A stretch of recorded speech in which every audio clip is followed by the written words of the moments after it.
u svijetu borilačkog sporta. Put do vrha rijetko je pravolinijski. Priča o Miranu Fabjanu je priča o borbi, ne samo u kavezu, nego i izvan njega. U trenucima kada su privatni problemi, razvod i mentalna borba prijetili da ga slome, Fabjan je pronašao oslonac u vjeri islam. Kako kaže, donio mu je snagu i unutrašnji mir, stabilnost koja mu je pomogla da se vrati treningu, životu i sportu. Njegova životna priča nosi složenost identiteta. Iako govori da mu islam daje snagu i mirnoću, istovremeno naglašava da svoju djecu odgaja u katoličkoj vjeri.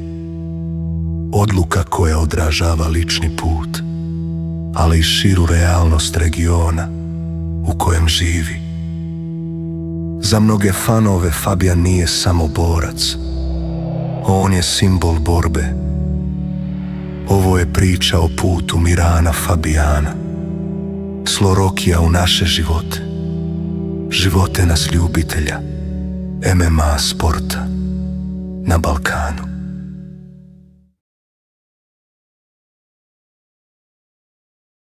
Prije 15, možda i 20 godina, borilački sport nije bio dio svakodnevice.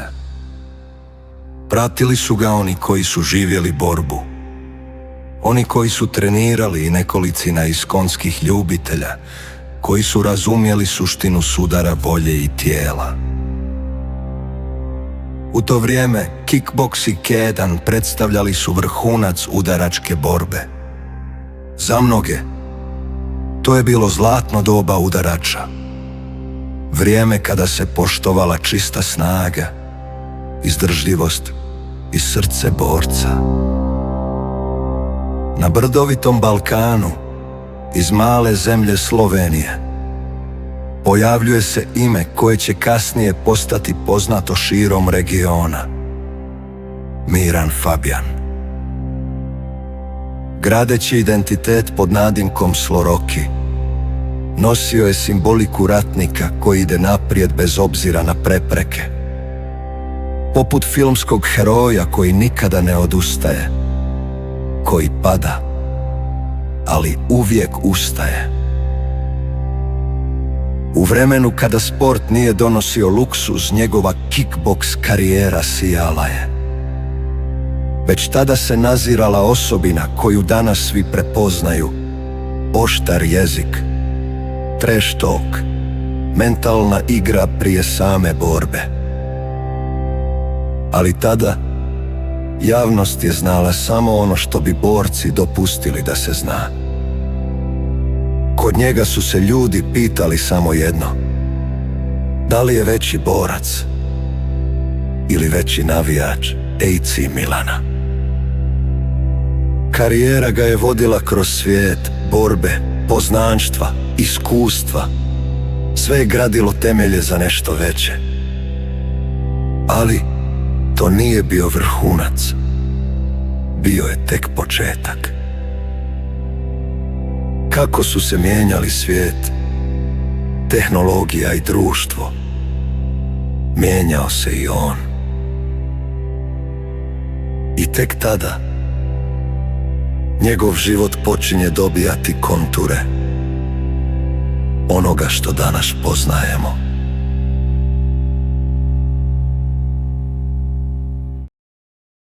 Postoji period u životu svakog borca kada borba prestaje biti protivnik i postaje borba protiv samog sebe. U jednom trenutku uspjeh, novac i status mogu stvoriti iluziju kontrole, ali realnost često dolazi tiho, u obliku poroka, zavisnosti i unutrašnje praznine.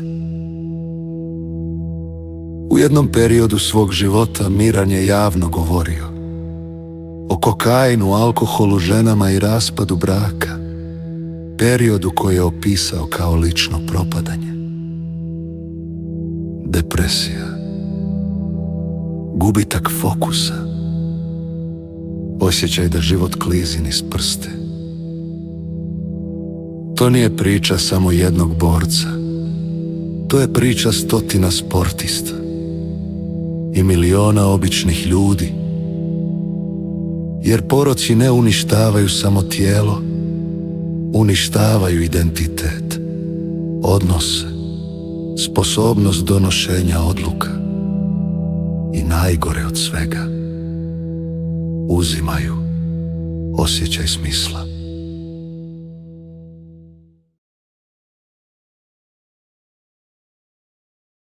U trenucima kada je bio na samom dnu, razgovor sa Dževad Poturak postaje tačka preokreta u životu Miran Fabjan.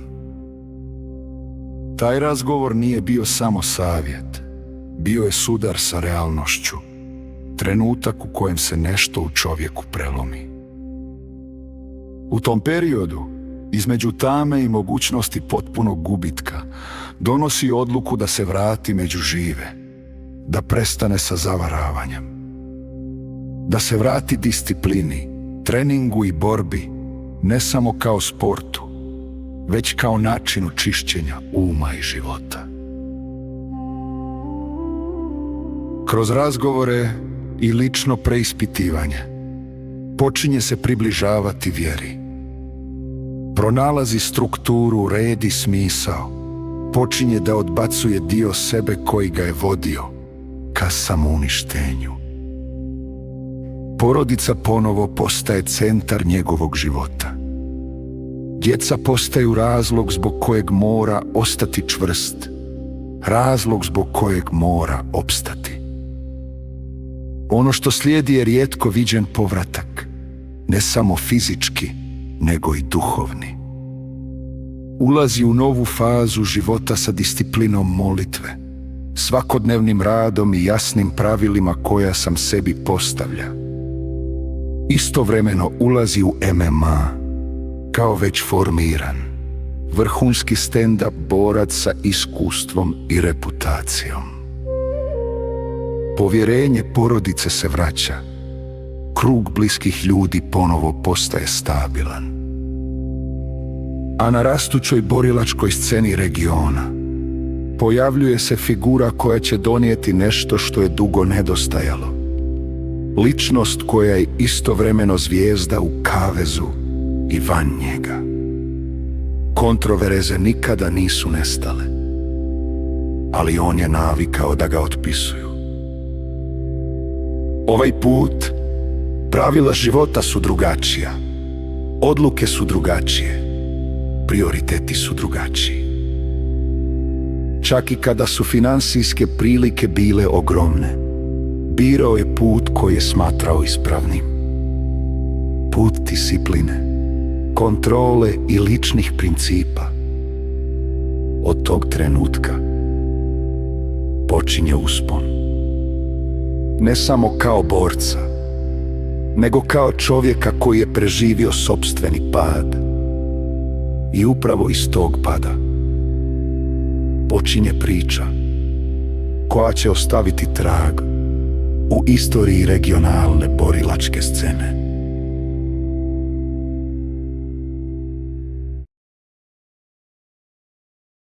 MMA put Miran Fabjan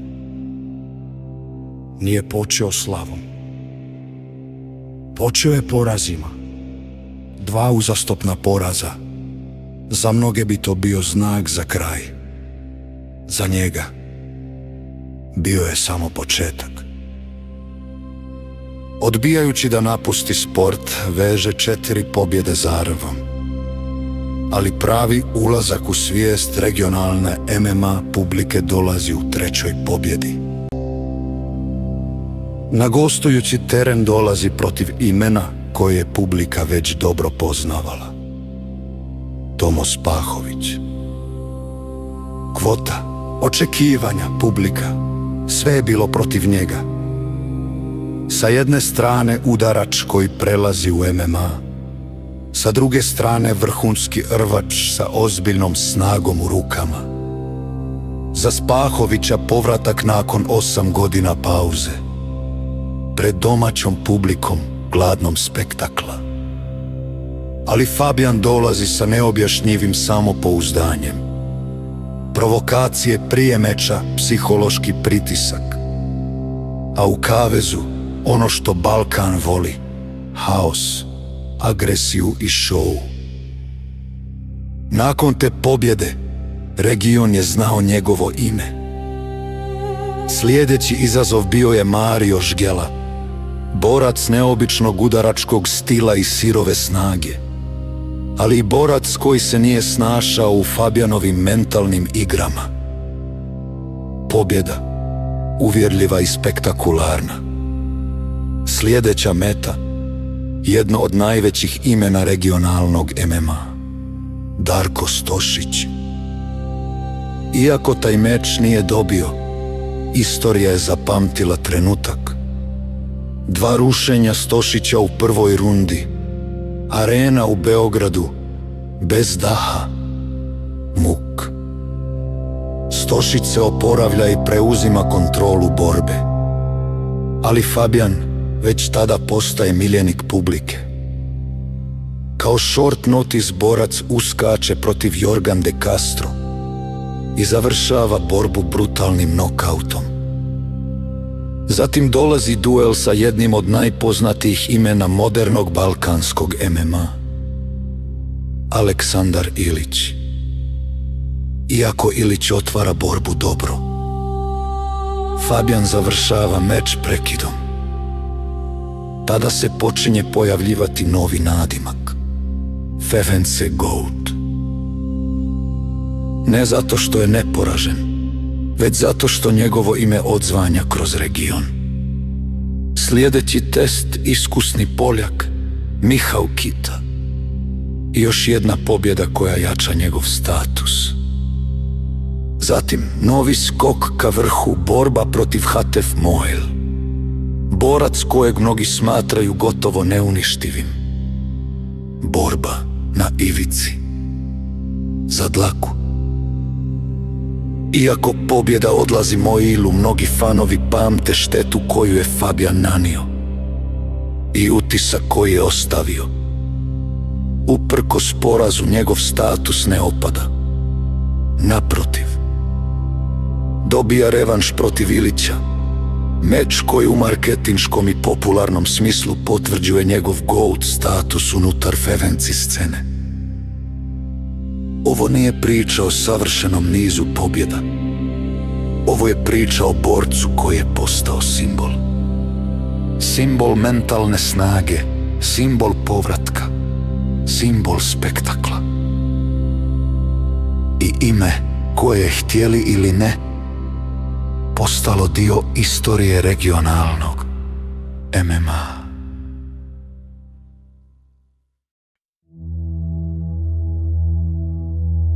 Dan kada se kruna zaljuljala. Revanš između Miran Fabijan i Aleksandar Ilić nosio je sve, osim smirenosti. Već tada prozivan kao lice organizacije, kao simbol spektakla. Trash talk više nije bio samo alat, bio je oružje. U verbalni rat ulazili su protivnici, timovi, treneri i čitava scena. Sa druge strane, Ilić, tišina, rad, fokus. Publika nije znala šta više iščekuje.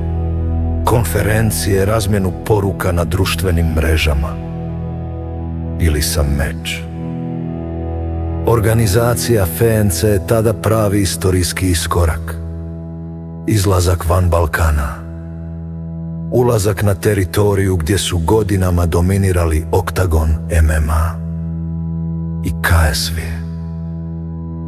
Izbor pada na spektakularnu scenu. ESAP Garden Arena. Minhen. 1000 u areni.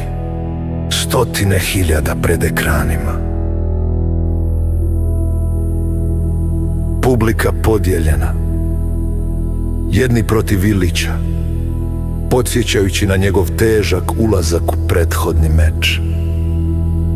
Drugi protiv Fabijana, uvjereni da je njegov marketing i persona prešli granicu sporta. A onda, trenutak. Borba koja je mjesecima živjela u najavama.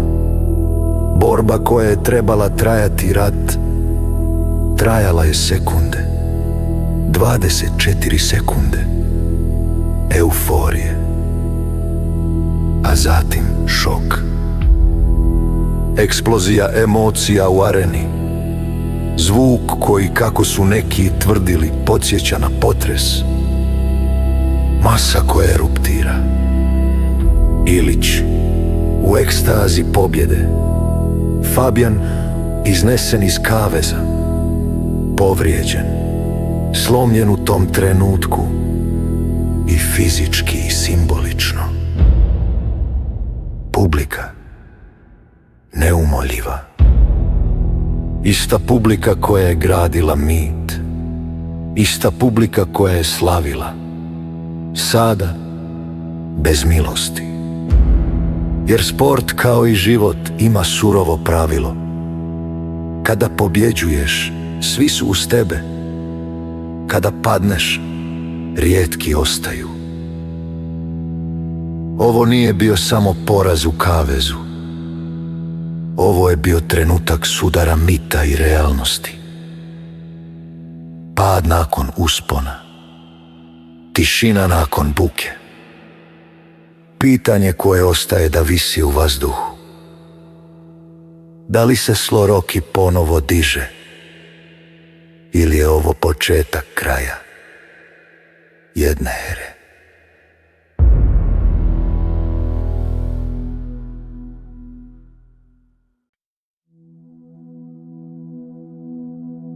Padovi stvaraju iluziju kraja, ali u športu i u životu pad je često samo nova tačka početka.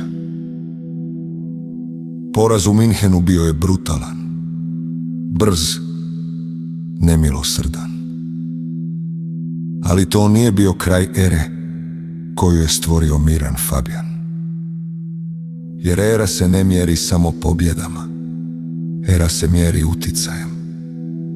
Energijom koju ostavljaš iza sebe. Promjenama koje pokreneš. U danima nakon borbe, kroz društvene mreže i javne nastupe, jasno je poslao poruku. Priča nije završena. Podrška je dolazila sa svih strana borilačkog svijeta.